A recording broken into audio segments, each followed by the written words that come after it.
Hi, I'm Kaya Tanita. Welcome back to my channel. Please excuse like my terrible lighting. I know it probably will come across as like really dark or dim. I do apologize. It's kind of gloomy here in the Bay Area. Usually every time I feel like good and have a lot of energy and everything, it is just gloomy. And when I'm not feeling so great, it's sunny and bright and beautiful outside, so I do apologize, but I hope that my message will still come across to you the best way that I can. So the reason why I wanted to go ahead and upload a video today and share with all of you is just basically what kind of led me up to here in regards to my journey, and kind of give you the tea about me and when I was diagnosed, and just the overwhelming feeling of being diagnosed and just having to deal with another surgery, another major surgery, and chemotherapy and so forth. So I just kind of wanted to go ahead and give you some insight, a little bit of like the background like of what brought me here. So it basically all started in December of 2017 of last year. I was establishing care here in the Bay Area, and I wanted to go ahead and meet with a cardiologist to go ahead and do my yearly checkups. That is something that I've done for the past 7 years. I've done in Las Vegas, Nevada. I've always had a yearly checkup on my heart to make sure that everything is functioning well, I'm good, I'm healthy, and because I don't take meds or anything like that. So I just knew that it was something that I just wanted to kind of always continue that habit. I've done that there, and they've always expressed that I should do that there, and so that's something I was kind of just making part of my yearly routine. But anywho, so in December of 2017, I had an appointment to have a look at my heart. Basically, I had an ultrasound done, and when I had that ultrasound done, the tech that was doing the monitoring and everything, taking the scans and the photos, she was very heavy-handed, and I was just really uncomfortable, like just not digging the situation when she was doing it. And I remember it was like, ugh, I just want this to be over, and it was like, felt like the longest 30 minutes of my life, and it was over. I went home, and I want to say roughly around possibly 2 weeks later, that's when I noticed some bruising around just on this top of this area here, just some bruising, and it was it was purple, and it was sore, and it was just discolored in that area. And I just remember thinking like, oh my goodness, like, gosh, she was so heavy-handed. And it's like, okay, it'll go away, nothing to worry about, getting ready for work and taking off, and so I just wanted to pay no mind to it because I didn't want to put any negative energy into it. And so as a couple of months gone by, I want to say roughly around, let's say March, April, I got this really sharp pain in my breast, and I was like, no. And to me, it just kind of was just like, shoot, I can't believe this is happening. I have another lump in my breast because, like, I have a sharp pain. I can feel it. I'm like, oh, there's a lump there. Okay, it's like my other breast, because on my, my right side, I have a lump. Had a lump since I was 18 years old. I had that ultrasound, had that mammogram, and then was told that it was just a benign. It was nothing to worry about, but that pain just kind of over time went away, where I never had any issues at all. It took a few years for like that sharp pain to go away after a few years, but it eventually did. So I just would never feel anything, and I was like, here we go again. Now I have like these, I'm gonna have sharp pains for a few years, and then they'll go away. Didn't want to put any energy into it, so I was just like, shoot, now I have a lump. And I was kind of peeved about that, and I just kind of like let it be and just kind of kept working. And around June, that's when I started to notice it was just getting really like my boobs gotten bigger. I just started having like discomfort in that area, the sharp pain, and then I started to get nipple discharge, and I was pulling off my bra, you know, get into the hotel, pulling off my bra, and I'm looking at my bra and I'm like, holy moly, like there's this yellow crystallized stuff in my bra, and I was like, obviously coming from my nipple, because I could feel it like kind of on my nipple, and I'm just like, oh, okay. Like I was like, maybe because my cycle's coming, I'm hormonal, okay, I'm tired, go to bed, like whatever, you know, like I gotta get up and I gotta take this flight, don't even put any energy into it. And my method was like, okay, I'm just gonna let it be, like, you know, and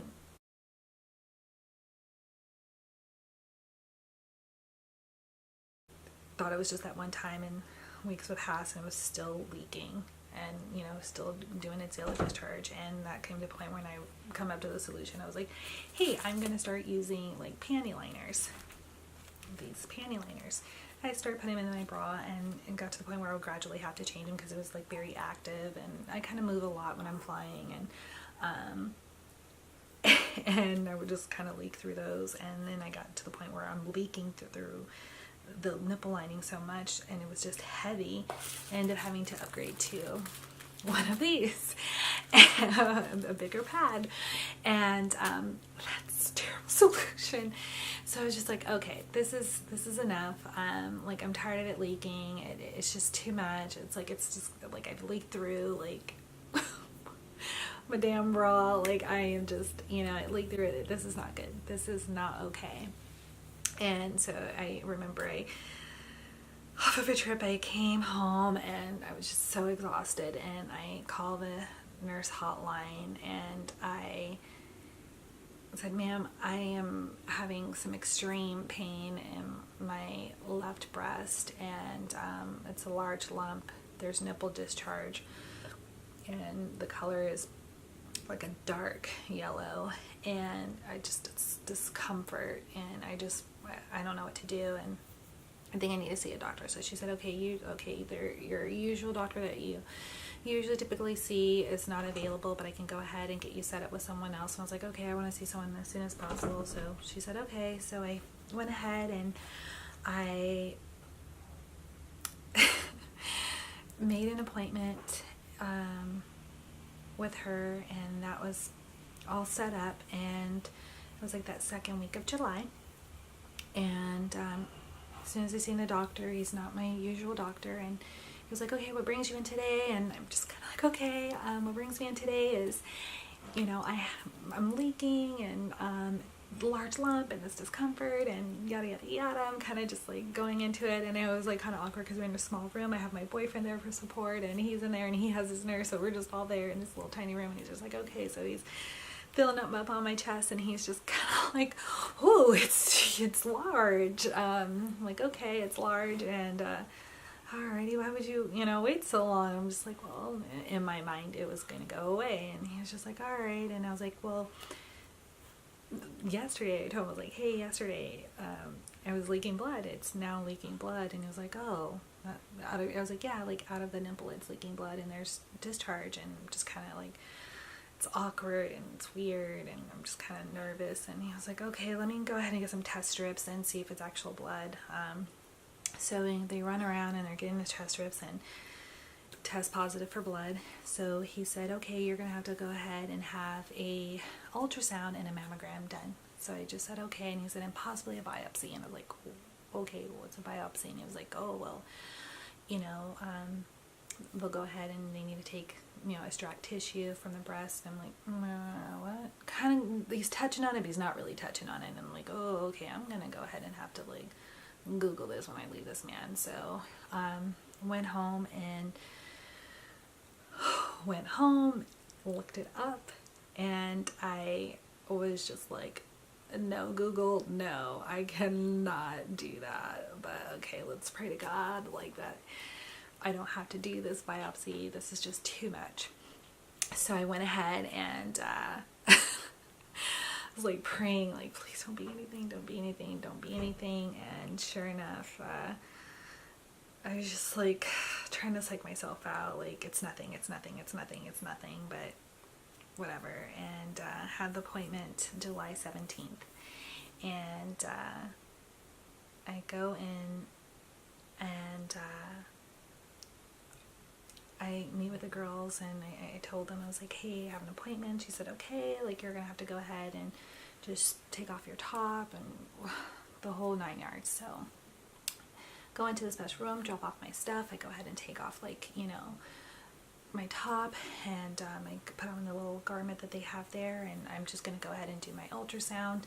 And I kind of informed them, I was like, oh, I was supposed to be doing an ultrasound and a mammogram. And they're like, no, usually it's just an ultrasound. I'm like, oh, well, the doctor said that's what we'll probably have to do. And I'm like, no. She goes in and she does the she does the ultrasound, and she's like, oh, like, just like, it's huge, like, you know. And she's just kind of like really in there, like, whoa, holy moly, it's pretty huge. And then calls for the doctor, and Dr. Lou comes in, and she was like, take a look. And they're taking a look, and she's like, okay, you're gonna need to do a mammogram.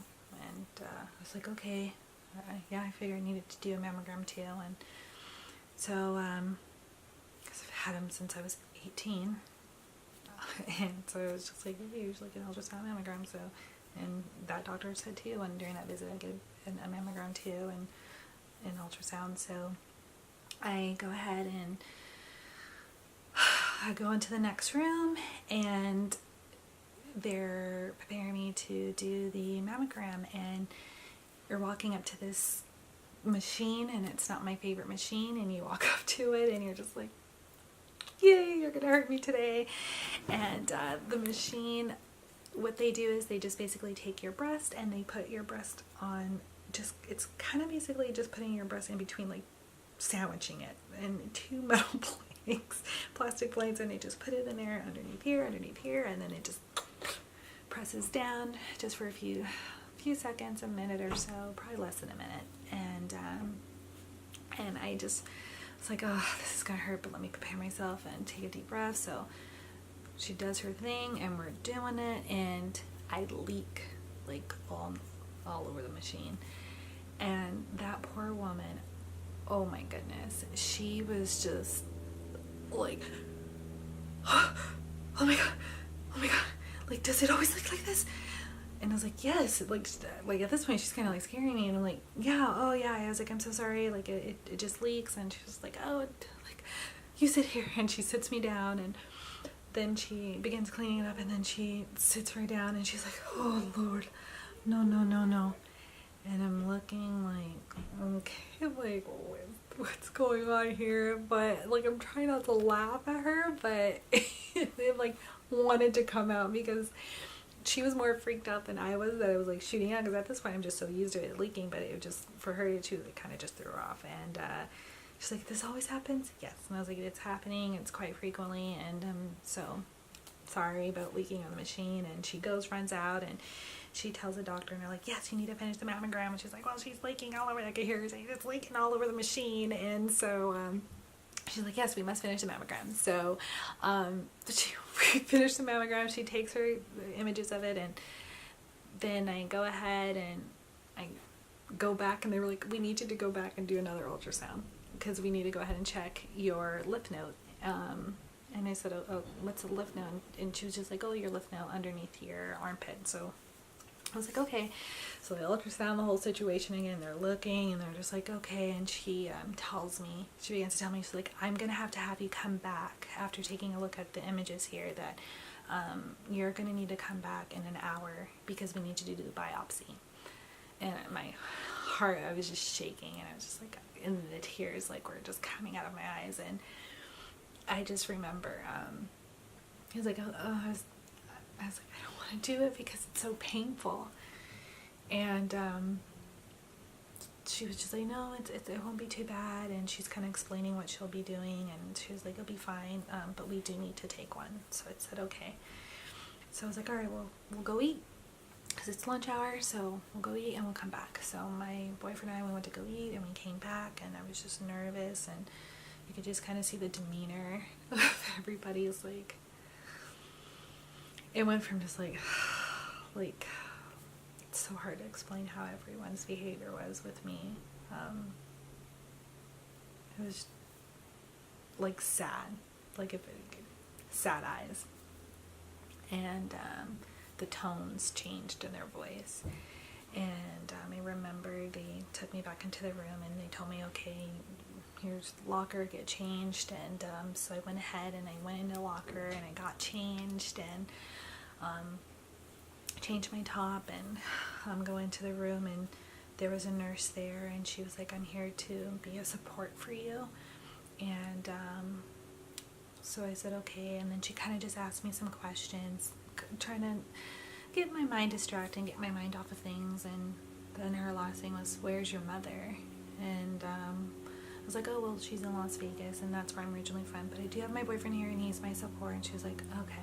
And then doctor comes in, and she's explaining what she's going to go ahead and do with this biopsy. So there's different ways of doing a biopsy, but as for mine, I'm just going to go ahead and share my experience of my biopsy. And so, because the way that I was positioned and where the growth was, it was just luckily easier to access, I guess you can say, not in some weird, there's different ways from what I was looking online.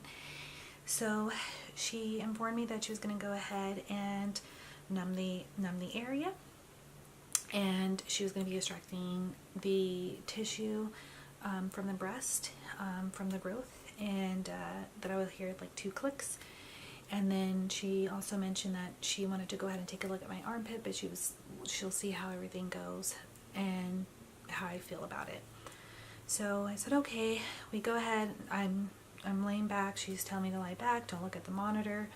And I told her, like, I'm just kind of like telling myself, like, pull yourself together. It's gonna be okay. I had to tell myself it was gonna be okay. I had open heart surgery, so this is nothing, you know. Just pull myself together. And I'm like, okay. They were like, you got this, girl. You're strong. So I was okay. So she numbs the area. It was a little like awkward, numbing the breast, and like she mentioned, it was 2 clicks, and you can just kind of feel like a little bit of the pressure,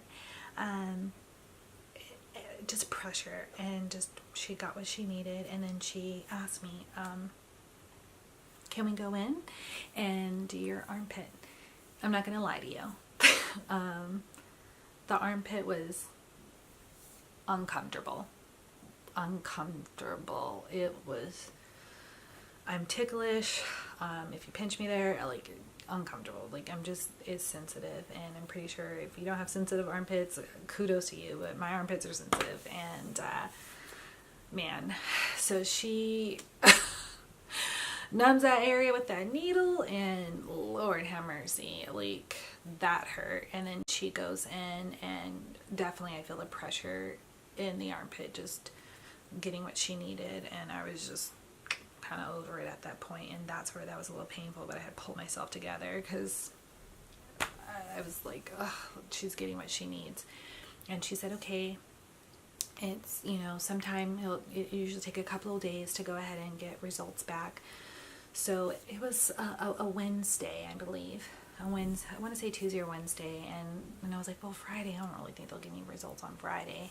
So I was just like, okay, well, I'm gonna go ahead and work this trip. I'm gonna go to work, and I went ahead and I went to work and worked my trip. And I luckily worked with my classmates that I graduated with, and kind of explained what I was kind of going through with them, but they were my best distraction, you know, because I was just like, oh, it just worked out that way, and that was a blessing, because it was like two of my favorite people, and it just worked out that way. And that was like my last trip, and but I didn't know that it was going to be. And that following Monday, I get the call, And Dr. Lou tells me over the phone, she was like, you tested positive for breast cancer. And when I say that, like, that scream was so loud, I probably like blew out her eardrums. It was so loud. I just remember it was so loud, and I remember just being in so much like pain. It was hurt. It was like hurt. Like I was hurting so bad. And that's when I just felt like, I was like, what's the point? That's what I felt like. Like, what's the point? I was like, anything that I do, I was just like, you know, like I'm pescatarian, more vegetarian, you know, I've always done my best to try to take care of myself. And I was like, with this job, I've gained weight because of the stress or whatever, but I just couldn't understand it. I couldn't understand it, and I just felt like it wasn't okay. Like, so she told me, she was like, okay, we're gonna go ahead and we've already set up an appointment. You have to see somebody, and we've set that appointment up, and you're gonna go ahead and meet with a team of doctors in regards of what to do. And I mean, she's trying to go over like a little bit of the information, but I didn't know what to do. And then I just remember like getting off the phone with her, and she said, if you have any questions, call me back. Yeah, that's all I can remember. Like, she's like, if you have any questions, call me back. And I had her personal cell, because I was so distraught. And I remember just calling like my boyfriend, and then calling a family member, and sorry, I wouldn't like ugly cry, but sorry. And I because I knew that my aunt, she had breast cancer, and I just needed help because I didn't know what to do.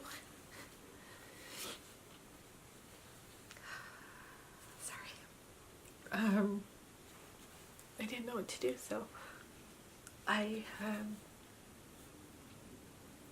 just remember just crying, and then my boyfriend came home, and I told him, I was like, you need to come home now. I couldn't even tell him over the phone when he comes home, and I just think he was already prepared for the news. I was just hurt. I was so broken, because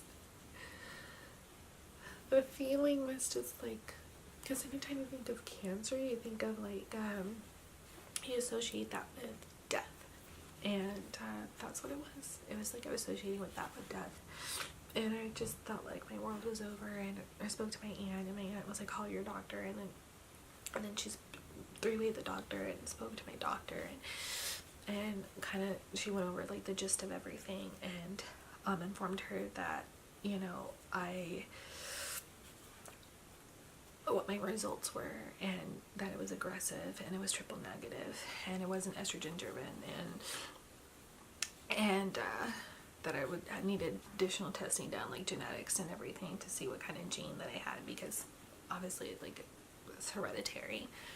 And so she got all that information, and my aunt was just being supportive. And then I knew that I needed to call like the rest of my family members and kind of tell them, and I just was so trying to figure out like how to tell everybody, and I was just so overwhelmed, because it was just like an explosion that goes off in your head, you know, and you're trying to process it. So that's what I knew I needed to do. And so that's how that started. And you know, and it was really rough, and figuring out a plan. And so I went to my other appointment to meet with that doctor's. I remember, like, oh man, I don't ever call out to work, and calling out to work, and because it was just finding out July 23rd you're diagnosed, and calling out to work and letting them know, and then it just, after that, it was like the ball was rolling. So, and as soon as I met with the doctors, I met with a team of doctors, I met with a surgeon, that was going to be removing the tumor, the growth, and I met with a plastic surgeon to go over, you know, the reconstruction surgery, and then I spoke with a radiologist, and I was really like, no, I don't want to do radiology because, you know, I just don't want to be exposed to any more radiation in my heart, and so I was kind of really concerned about that. But at that time, and met with the oncologist, and just like a couple of the nurses and everything, and just kind of like, this is your team of people, and I just knew that, like, okay, going in there, watching the video, and just feeling really overwhelmed, like going to that appointment, watching the video, and just feeling I couldn't relate to somebody that was my age, that was going through this, and especially just having to go through something again that was so traumatic. I was just kind of like, oh my gosh, what do I do? But after speaking with all of them, I said, okay, pull yourself together. I have, you know, my boyfriend here that's being a support, and I have my roommate, and she was with me, and, you know, and she sat there with me, and said okay, and meeting with the doctors, I just knew that, like, okay, well, now these are my team of people, this is the people I'm going to be working with, and they're going to be working with me, and I just wanted to be a very positive experience going into it. Just wanted to be very positive and just hopeful, and that's all that I wanted, and I knew that's what I was going to get, you know. I knew that, like, when you're meeting the crew and everything, anywhere you go, like, they all may not vibe well together, and I just knew that, like, I wanted everybody to vibe well together, and just let's just get through this. I want to get through this. I want to get the surgery done. I want to do this. So I just knew where my goal was, and luckily with my insurance is through Kaiser, and they provide you with a decent amount of information. So you go online, you go on their little portal, you can read up on everything, you can read up on your doctor's history, you can read up on anything that you're looking for in regards to your care, and there's videos on what to expect, you know, for each and every surgery, to prepare for surgery, getting ready for surgery. And so that's something that I did, and I just kind of wanted to making sure that I was solid and I kind of understood, but it was all very overwhelming, and you're reading so much information, you're overwhelmed, you know. So I know that I'll go ahead and I'll be doing another video on my surgery and meeting with a plastic surgeon and things of that nature. I'll go ahead and talk about that. That'll be another video. I just kind of wanted to go ahead and share a little bit of what kind of led me up to here, and what brought me here. I'm so sorry. I hate when people say but anywho, I just want to know if you're ever feeling like you're in the same situation as I am, and you're getting like that terrible news, just like I told myself, was like, pull myself together. I need to pull myself together, and I had people there to be a support for me, and I knew that I was going to be okay. And that's something I had to remind myself, that it's going to be okay. You're going to be okay. This is going to be okay. This is beatable. This is what you're going to do. Mapping out, you know, your individual plan, and just kind of communicating and speaking directly, and to get comfortable for who's going to be within your circle for the next few months. And that's something that you need to go ahead and establish. If you're not feeling comfortable with your support system, as in like your personal support system, like family and friends, go ahead and remove those individuals, cut them off. If you're not feeling comfortable with your doctors and you want a second opinion, go ahead and do so. Get that second opinion, but know that, you know, time is ticking, and just try to get as much information that you can, and, you know, think logically about it and everything, and take it one day at a time. Don't try to overwhelm yourself, and remind yourself it's going to be okay. And, you know, if you have to go ahead and pray to your God, or, you know, or write things down, do what you got to do to go ahead and set yourself up to bring yourself like some peace, some true peace. So thank you. I'm so sorry. Like I said, I wasn't gonna ugly cry like on this video, because like no one can understand me, but I just wanted to go ahead and just say thank you for watching. I know this video is probably lengthy. I really appreciate all of you. If you want to go ahead and continue to follow me throughout my journey, as I get back to doing what I'm doing and what I love doing. Please go ahead and like, subscribe, and follow, and definitely share with friends and family.